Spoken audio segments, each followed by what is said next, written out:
So we're still staying with the Black Stars, and Black Stars captain Asamoah Gyan has reached the big century in goals in the UAE. Gyan scored in Al Ain's first leg of the Asian leg against Al Ain, and also the goal was the 28-year-old's 100th across 92 competitive games since he moved to the UAE in September 2011 from England, making a historic milestone. It was also his 8th goal in 7 league games this season, consolidating his place as the top scorer of the competition as he spearheads Al Ain's charge for the trophy they last won 11 years ago. So Black Stars coach Kwesi Appiah will find his captain's form very, very interesting as they head into the World Cup in Brazil.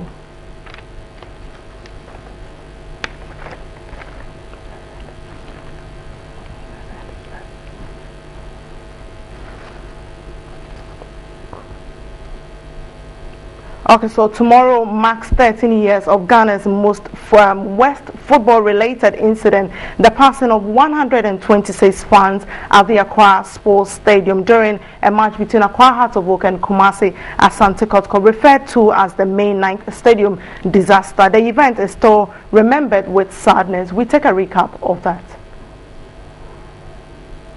2001 was Ghana's Black Wednesday. It was the worst stadium disaster ever recorded in this country.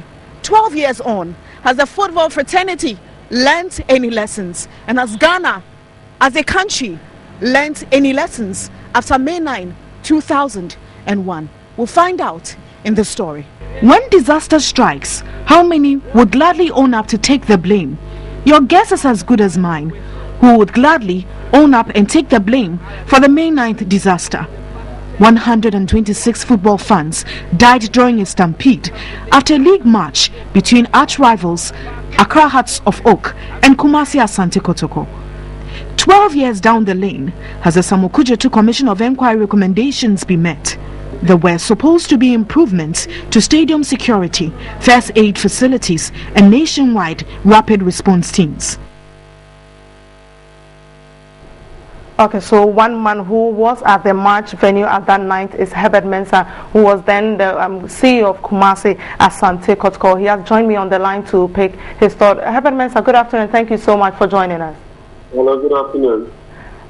First question to you is, how do you feel 13 years after that incident? Well, it's a continuous feeling. I mean, we are linked and we are bonded into the event because of who we were at the time. But also we have a strong relationship with some of the families who have become almost like families to ourselves. So it's a continuous situation. Today we start today for tomorrow. I'm just about to go in the next few minutes into a big forum of discussion and debate on May 9th, not from just the political side, but from the family, the human side. So it's a deep feeling with mixed memories.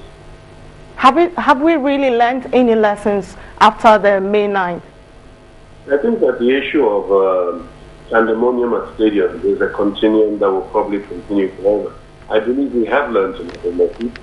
I think that the FA and the government are obviously changing the way that they look at match working. There's a long way to go, and there's a lot of in terms of education that has to occur. I think this is why you have flashpoints in stadiums still happening, levels of violence that are unacceptable. But then it's up to the FA, for example, to put stronger punitive measures against those who perpetuate such things. But for everybody who was touched by May 9th in 2001, definitely they will remember. Definitely they will never want such a thing to ever happen again. And I think that in the present, the process has to be ongoing and continuous. Before I let you go, you've been involved in so many things in Kumasi regarding the May 9th disaster, and you've been helping some of the families. Can you throw a bit more light on what's happening in Kumasi tomorrow?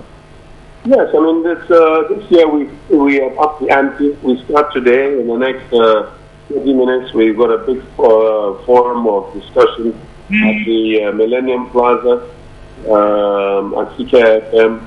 There'll be a number of speakers from law enforcement to some circle leaders to supporter groups. I will also be giving a speech there at the same time. which will then deal with the pain of the past and giving hope for the future. Then this afternoon I'll be with some of the families. Okay. Tomorrow we start a big march through Kumasi at 7 in the morning, followed by 2 football matches, Heart supporters, Kotoko supporters, and then Black Stars against the Media 11 before we go to the mosque. Okay, thank you very much, Mr. Mensah. It looks like a packed day in Kumasi from tomorrow. So I've been speaking with Herbert Mensah, who is a former Kumasi Asante Kotoko CEO. He was present when that incident occurred 13 years ago. That's how we end sports here on Midday Live. My name is Julie Biwa. Wendy returns with the rest of the news. Please stay.